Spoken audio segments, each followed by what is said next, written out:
When I started newly, I had a lot of cancellations. They'd be like, a woman, they don't know how to drive.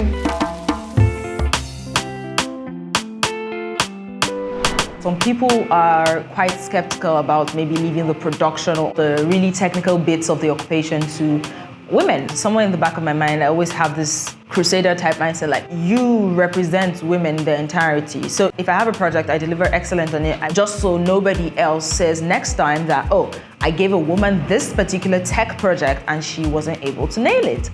Particularly from male investors, I find there to be this impression they have that whatever I'm doing because someone is financing it. There's no potential reality in their minds that a woman my age could own this land outright. There's so many cultural things. Even in my own village, women don't inherit land. I'd actually try to rent out about 4 spaces prior, and you wouldn't believe all the reasons landlords wouldn't rent to me. My family were like, no, how would you be doing this? You're actually a graduate. Initially, my mom thought I was a phone addict because I was constantly, always on my phone. After she saw how much I make online, she started to support me. You know, when you tell your parent, you know, Dad, I want to leave my career and I want to pursue this business or this online thing, they have just set their mindset that I've invested in this girl, I took you to school to study, and this career is well paying and I want you to stick to it. I remember me and my dad quarreling over the same issue. But right now where we are, you know, we look back and smile and asking, do you still have the same perception of me being a teacher, and now which one would you go for? And you're like, oh, my daughter, definitely, I want you to pursue your online business. It's giving you joy. I can see you're happy. I can see you're successful.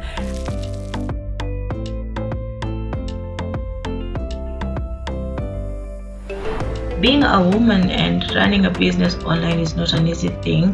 People tend to forget that we are all human, and they will attack you sometimes based on how they look, how they dress, and it can be very, very heartbreaking. And honestly, just working online just takes having and developing a thick skin along the way. As a woman, we have such people who they don't respect you. They want to take advantage, misusing that privilege that you are talking to them.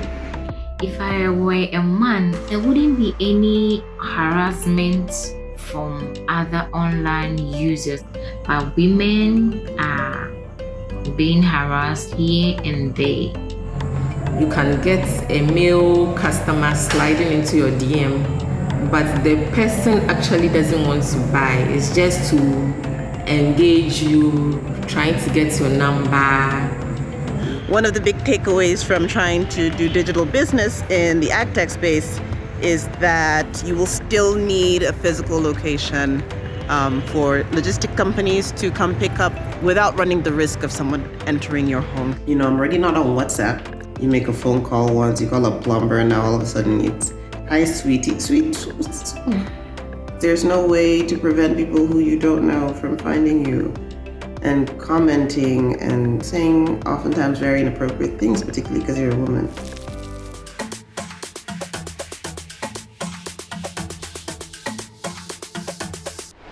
I'm an active member of the union. There's a program going on today about gender-based violence. Good morning. I actually want both her to provide some security measures for us on the work, to give proper profiling of the rider. You don't get to see who you're picking. I'm only seeing their names and where I'm picking them. But me as a driver, my rider is seeing my picture, my ratings, my name. So it actually puts us drivers in the dark.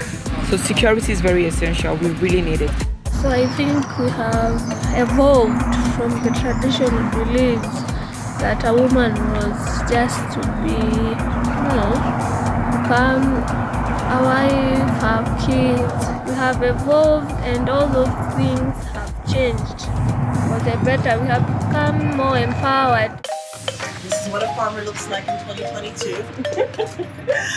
I just dropped a rider and she said she hasn't met a lady driver before. So she's giving me a 5-star. We are changing ideas. We are changing the world around us.